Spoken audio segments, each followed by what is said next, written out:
வெற்றி வந்தால் நம்பிக்கை வரும். ஆனால் நம்பிக்கை இருந்தால் மட்டுமே வெற்றி கிடைக்கும். அதனால் நம்பிக்கையை வளர்த்துக்கொள். அனைத்து ஆசிரியர்களுக்கும் வணக்கம். உங்கள் அனைவரையும் வியா அகாடமியின் சார்பாக வரவேற்கிறேன். இந்த வீடியோவில் நாம் பார்க்க போகிறது எதை பற்றினா, எப்படி ரிவிஷன் பண்ணணும், ஒரு யூனிட் முடித்ததுக்கப்புறம் எந்த மாதிரி ரிவிஷன் பண்ணணும் அப்படிங்கிறத பற்றி தான் நம்ம பார்க்க போகிறோம். ஸோ நீங்கள் நம்ம சேனலை ஃபர்ஸ்ட் டைமாக பார்க்குறீங்க அப்படின்னா மறக்காமல் சப்ஸ்கிரைப் பண்ணிக்கோங்க. அதோட நோட்டிஃபிகேஷன் ஆல் அப்படின்னு செட் பண்ணிக்கோங்க. அப்போ தான் நான் போடுற வீடியோ உங்களுக்கு உடனே கிடைக்கும். நம்மளோட எக்ஸாமுக்கு வெற்றி வாய்ப்பை வாங்கி தருவது எது அப்படின்னு பார்க்கும்போது நம்மளோட ரிவிஷன் தான். ஸோ அந்த ரிவிஷனுக்கு நாம் இம்பார்ட்டன்ட் கொடுத்தா மட்டும்தான் நாம் அதிகமாக மார்க் வாங்க முடியும். இல்லை அப்படின்னு பார்க்கும்போது நம்ம மார்க் கம்மியாகிறதுக்கு வாய்ப்பு இருக்குது. ஸோ ரிவிஷன் அப்படிங்கிறத எந்த முறையில் செய்யணும் அப்படிங்கிறத நான் சொல்ல போகிறேன். இது உங்களுக்கு யூஸ்ஃபுல்லாக இருக்கும். மறக்காமல் வீடியோவை கடைசி வரைக்கும் பாருங்கள். பொதுவாகவே நம்ம எக்ஸாமுக்கு ப்ரிப்பேர் பண்ணிகிட்டு இருக்கும்போது, அதாவது பிடி, பிஆர்டிஏ எக்ஸாமுக்கு ப்ரிப்பேர் பண்ணிகிட்டு இருக்கும்போது நமக்கு ஒரு சந்தேகம் தோணும். அது என்ன அப்படின்னு பார்க்கும்போது, நம்ம சப்ஜெக்ட்டுக்கு இம்பார்ட்டன்ஸ் தரணுமா, இல்லை தமிழ் எலிஜிபிலிட்டி டெஸ்ட்டுக்கு இம்பார்ட்டன்ஸ் தரணுமா அப்படிங்கிற ஒரு கன்ஃபியூசன் இருக்கும். அந்த கன்ஃபியூசனில் நம்மளோட சப்ஜெக்டையும் சரி, தமிழ் எலிஜிபிலிட்டி டெஸ்ட்டுக்கான ரிவிஷனை சரியாக பண்ணலை அப்படின்னு பார்க்கும்போது நமக்கான வாய்ப்பு அப்படிங்கிறது குறைய ஆரம்பிக்கும். இப்போ நாம் படிக்க ஆரம்பிக்கிறோம் அப்படின்னு எடுத்துட்டோன்னா, ஃபஸ்ட் யூனிட்டில் என்னென்ன படிக்கிறோமோ அதை நாம் சின்ன சின்ன இன்ஸாக நோட்டில் எழுதி வச்சுக்கணும். ஸோ அது நமக்கு பின்னாடி யூஸ்ஃபுல்லாக இருக்கும். அது மட்டும் இல்லாமல் ஒரு யூனிட் படித்து முடித்ததுக்கப்புறம் நீங்கள் அட்லீஸ்ட் 1 or 2 டைம் நீங்கள் என்ன பண்ணணுன்னா திரும்ப படிக்கணும்.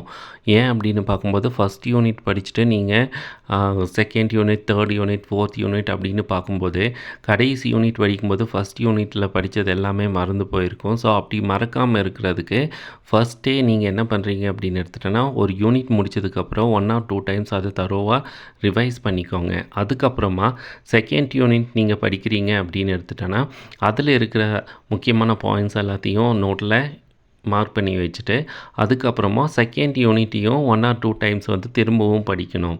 ஸோ அப்படி படித்து முடித்ததுக்கப்புறம் ஃபர்ஸ்ட் யூனிட்டில் நீங்கள் என்ன படித்தீங்களோ அதை ஒரு ஷார்ட் பீரியடில் ரிவைஸ் பண்ணணும். நீங்கள் செகண்ட் யூனிட் முடித்ததுக்கப்புறம் ஃபஸ்ட் யூனிட்டையும் நீங்கள் ரிவைஸ் பண்ணுவீங்க. அதே மாதிரி தேர்ட் யூனிட் முடித்ததுக்கப்புறம் ஃபர்ஸ்ட் அண்ட் 2 யூனிட்டையும் நீங்கள் ரிவைஸ் பண்ணுவீங்க. ஸோ இந்த மாதிரி நீங்கள் கண்டினியூஸாக 10 யூனிட்டையும் நீங்கள் ரிவைஸ் பண்ணும்போது உங்களுக்கு அப்பப்போ ஒவ்வொரு யூனிட்டும் டச் இருந்துகிட்டே இருக்கும். ஸோ இது மூலமாக நீங்கள் படித்ததை மறக்கிறதுக்கு வாய்ப்பே இருக்காது. ரிவிஷன் அப்படின்னு எடுத்துட்டோன்னா, அதில் முக்கியமானது எதுன்னு பார்க்கும்போது, ஒரு யூனிட்டை நம்ம ரிவைஸ் பண்ணுறதுக்கு எவ்வளோ டைம் எடுத்துக்கிறோம் அப்படிங்கிறது தான் முக்கியமானது. ஏன் அப்படின்னு பார்க்கும்போது, அந்த டைம் பீரியட் நாம் கம்மியாக்க ஆக்க என்ன ஆகும் அப்படின்னு பார்க்கும்போது, நமக்கு எக்கச்சக்கமாக பின்னால் எக்கச்சக்கமாக டைம் கிடைக்கும். அது மூலமாக எக்கச்சக்கமான டைம் நம்ம ரிவைஸ் பண்ணிக்கலாம். ஸோ படிச்சுட்டோம், ஒரு முறை படிச்சுட்டோம், அதை ரிவிஷன் பண்ணுறோம் அப்படின்னு பார்க்கும்போது ஃபர்ஸ்ட் டைம் படித்த மாதிரியே நம்ம கண்டினியூ பண்ணக்கூடாது. ஃபர்ஸ்ட் டைம் ஒரு யூனிட் படிக்கிறோம் அப்படின்னு பார்க்கும்போது அதுக்கு அட்லீஸ்ட் ஒரு 1 வீக் எடுத்திருக்கும். ஸோ அதை ரிவைஸ் பண்ணும்போது நம்ம ஷார்ட் பண்ணிக்கணும். ஷார்ட் பண்ணும்போது அது 1 or 2 டேஸ்லேயே நம்ம கம்ப்ளீட் பண்ணணும். தேர்ட் டைம் ஒரு யூனிட்டை ரிவைஸ் பண்ணும்போது என்ன பண்ணணும்னா, ஒரு நாள்லேயே நம்ம முடிக்கணும். அதே அது ஃபோர்த் டைம் நம்ம ரிவைஸ் பண்ணும்போது half a டேலேயே முடிக்கிற மாதிரி நம்ம ப்ரிப்பேர் ஆகணும். இதுதான் ஒரு ப்ராப்பரான ரிவிஷன்.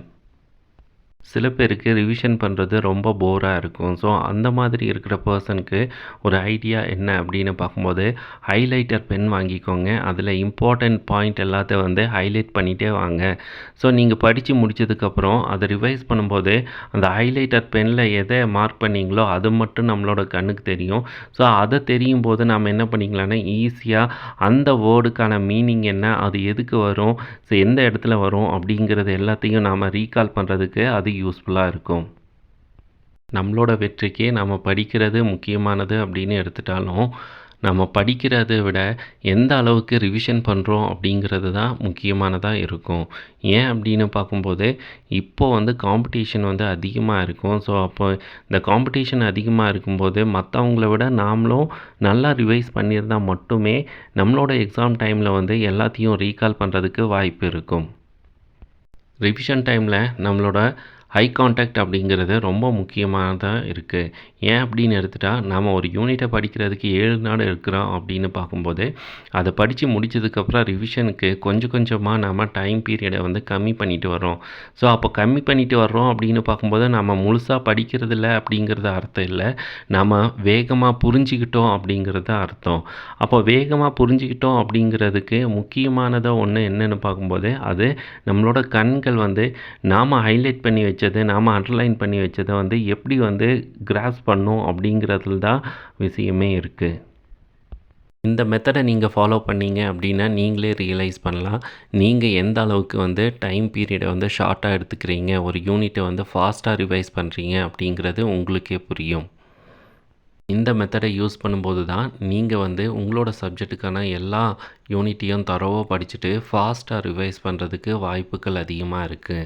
ஸோ இந்த மெத்தடை ஃபாலோ பண்ணும்போது ஒன்ஸ் நீங்கள் எல்லா யூனிட்டையும் கம்ப்ளீட் பண்ணிட்டீங்க அப்படின்னு பார்க்கும்போது, ஒரு 20 டேஸ் எக்ஸாமுக்கு இருக்குது அப்படின்னு நம்ம உதாரணத்துக்கு எடுத்துட்டோன்னா, அந்த 20 டேஸில் உங்களால் மினிமம் வந்து ஒரு 50 டைம்ஸ் வந்து ரிவிஷன் பண்ணுறதுக்கு வாய்ப்புகள் அதிகமாக இருக்குது. ஒன்ஸ் நீங்கள் 50 டைம்ஸ் ரிவிஷன் பண்ணிட்டீங்க அப்படின்னு பார்க்கும்போது, உங்களால் கண்டிப்பாகவே இந்த தேர்வில் வந்து வெற்றி பெற முடியும். அடுத்ததுனா, நீங்க படிக்கும்போது இன்ஸ் எடுக்க சொல்லியிருக்கேன். அந்த இன்ஸ் எடுக்கிறது எதுக்கு அப்படின்னு பார்க்கும்போது, நம்மளோட எக்ஸாமுக்கு 1 ஆர் 2 டேஸ் பிஃபோர் வந்து நாம ஃபுல்லாவே தரோவா படிச்சுட்டு இருக்க முடியாது. அதாவது ரிவிஷன் பண்ண முடியாது. ஸோ, அப்போ அந்த டைமில் நாம இன்ஸ் எடுத்து வச்சது என்ன ஆகும்னா, யூஸ்ஃபுல்லா இருக்கும். ஸோ, அதை விட ஃபாஸ்ட்டா ரிவைஸ் பண்ணுறதுக்கு யூஸ்ஃபுல்லா இருக்கும். அதுவுமே நம்ம மைண்டில் வந்து எல்லாத்தையும் நம்ம படிச்சது எல்லாத்தையும் ரீகால் பண்ணுற மாதிரி அந்த எபிலிட்டி வந்து அந்த பாயிண்ட் எல்லாத்துக்கும் இருக்கும். கண்டிப்பாவே இந்த மெத்தட் வந்து உங்களுக்கு யூஸ்ஃபுல்லா இருக்கும். ஒன்ஸ் நீங்க ட்ரை பண்ணி பாருங்க. அதுக்கப்புறம் இதையே நீங்க ஃபாலோ பண்ணுவீங்க. உங்களோட இலக்கு வந்து அரசு வேலை அப்படின்னு எடுத்துட்டோன்னா, கண்டிப்பா இந்த முறைய ஃபாலோ பண்ணுங்க. உங்களோட கையில வந்து அரசு வேலைக்கான ஆணை வந்து கண்டிப்பாகவே இருக்கும். முயற்சி, பயிற்சி, தொடர்ச்சி அப்படின்னு நீங்க தொடர்ந்து ஃபாலோ பண்ணிட்டு இருந்தீங்கன்னா, கண்டிப்பாகவே உங்களுக்கு அரசு வேலை அப்படிங்கிறது உறுதியா இருக்கும். உங்களுக்கு அரசு வேலை கிடைக்கணும் அப்படின்னு வேண்டிக்கிறேன். நன்றி, வணக்கம்.